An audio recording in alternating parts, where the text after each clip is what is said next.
Hi friends, ಇವತ್ತು ಈರುಳ್ಳಿ ಪೈರು ಪಲ್ಯ ಮಾಡ್ತಾ ಇದ್ದೀನಿ. ಎಣ್ಣೆ ಹಾಕ್ತಾ ಇದ್ದೀನಿ. ಎಣ್ಣೆ ಬಿಸಿ ಆಗಿದೆ. ಸಾಸಿವೆ ಹಾಕ್ತಾ ಇದ್ದೀನಿ. ಈಗ ಒಂದು 5-6 ಮೆಣಸಿನಕಾಯಿ ಕಟ್ ಮಾಡಿಕೊಂಡು ಹಾಕ್ತಾ ಇದ್ದೀನಿ. ಹಸಿಮೆಣಸಿನಕಾಯಿ, ಈರುಳ್ಳಿ ಪೈರು ಎಲ್ಲ ಕಟ್ ಮಾಡಿಕೊಂಡು ಇಟ್ಕೊಂಡಿದ್ದೀನಿ. ಹಾಕ್ತಾ ಇದ್ದೀನಿ. ಕಟ್ ಮಾಡಿ ಇಟ್ಕೊಬೇಕು.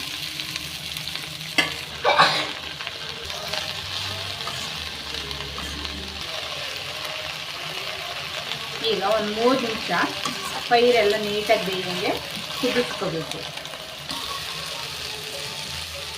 ಪೈರು ಎಲ್ಲ ಬೇಯಿಸ್ಕೊಂಡಿದೆ. ಈಗ ಒಂಚೂರು ಉಪ್ಪು ಹಾಕ್ತಾಯಿದ್ದೀನಿ, ರುಚಿಗೆ ತಕ್ಕಷ್ಟು. ನಾನು ಒಂದು ಕಟ್ ಪೈರು ತಗೊಂಡಿದ್ದೀನಿ. ಈ ಕ್ವಾಂಟಿಟಿ ಜಾಸ್ತಿ ಬೇಕು ಅಂದರೆ ಜಾಸ್ತಿ ತೊಗೊಳ್ರಿ. ಒಂದು ಕಟ್ಟು ಪೈರಿಗೆ 3 ಮೊಟ್ಟೆ ತಗೊಂಡಿದ್ದೀನಿ.